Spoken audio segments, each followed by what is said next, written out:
Well, ako nga pala to, walang iba kundi si Magenta. At narito na naman tayo sa Pilipinas Politox. Like and subscribe nga pala sa lahat ng mga nanonood sa channel ko na to, pero bibigyan kita ng 5 rason sa ngayon. Alam ko masyado pa maaga ang pangangampanya, pero I know everyone is excited para sa presidential race na gaganapin ngayon 2025.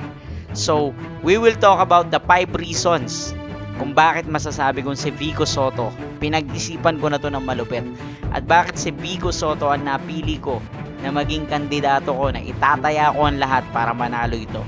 So ito ang susuportahan ko, at sa lahat ng gusto ng good governance, ang imahe ni Vico Sotto is an image of hope.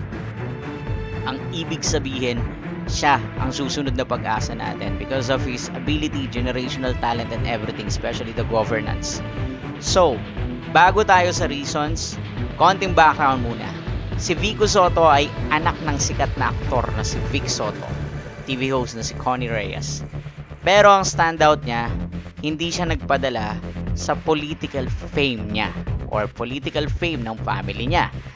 But instead, sa murang edad, naging mayor siya ng Pasig City. At dito natin nakita ang tunay na leader sa kanya. Kung dati, medyo mataas ang korupsyon sa local government, si Vico, gamit ang kanyang innovative approach kung tawagin, nagpakita na po pwede ang malinaw at mabilis na serbisyo sa tao. From cashless systems sa payments, digital platforms sa health services, hanggang mabilis na disaster response. Lahat ito, proof na kaya niyang i-modernize ang governance. So now, we will talk about the 5 reasons why he should be the President of the Philippines. Una sa listahan ko, track record syempre sa Pasig. Hindi lang basta politiko, results-oriented din siya. Hindi siya perfect, pero ang actions niya dito nagpapatunay na kayang i-deliver ang serbisyo ng maayos at mabilis. Imagine kung ang Pasig, isang city lang, ay nagawa niyang pamunuan ng ganito. I definitely think na kahit ang buong bansa ay kaya rin niyang pamunuan kung paano niya pinamunuan ang Pasig.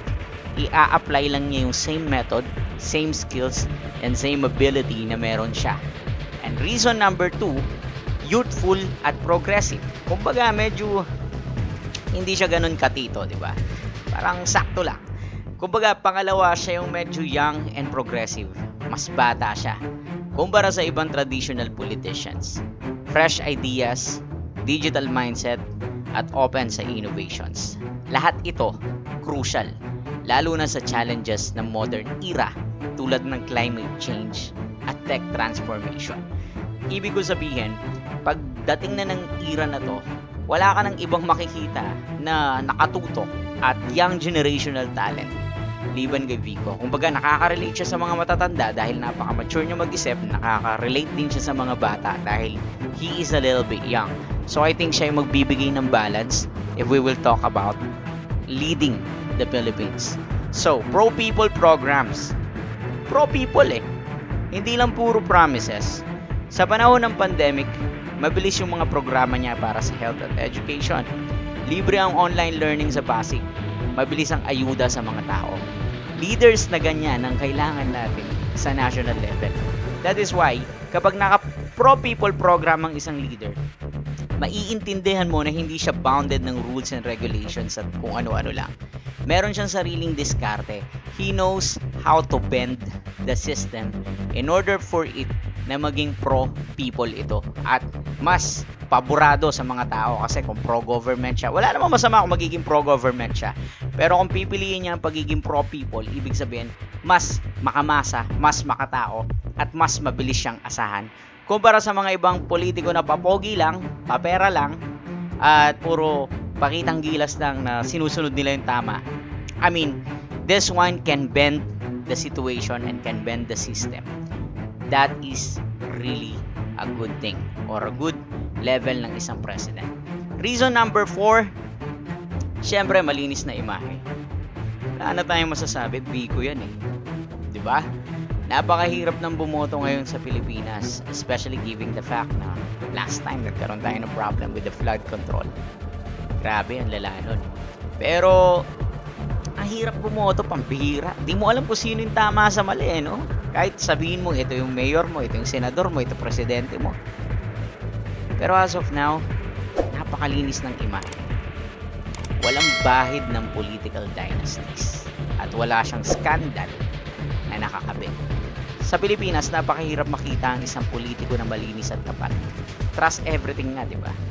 Pero pagdating kay Vico, because of the governance na pinakita niya sa Pasig, masasabi natin na subok na tong tao na to. And nakaka-curious kung paano niya ililid yung bansa. So, I believe in him sa part na yun. And reason number 5, last but not the least, innovative siya at results-oriented. Technology, modern governance. Pinapabilis niya ang serbisyo, simple lang kung kaya niyang gawin ng efficient ang city government ng Pasig. Kaya din niya ang Pilipinas City. Ito ay malaking potensyal para sa nationwide reform. And ayun nga, meron akong 5 solid reasons as of now kung bakit si Vico Sotto deserves a shot to become president in 2028. Hindi ito tungkol sa personal fangirling or pagiging bias, kundi, you know, I've been basing this one dun sa mga track record, integrity at vision for change. Kung gusto mo rin maging parte ng pagbabago, you should stay informed. Support leaders na may proven track record and always vote wisely. Okay? Lagi niyong susuportahan yung mga leaders na meron ng proven track records. Kaysa suportahan natin yung mga leaders na wala namang ganun, it should be something special kapag sinuportahan natin yung mga leader na alam nating subok na at kapaki-pakinabang sa bansa. So, hindi pa naman siya nasusubukan bilang presidente. Gusto niyo ba siyang subukan? Ako, honestly, naku-curious ako. I want to try Vico Sotto. Gusto ko siyang masubukan. Gusto ko maramdaman yung leadership niya. At dito ako nakataya ngayon. Bet ko si Vico Sotto for 2028 presidential election.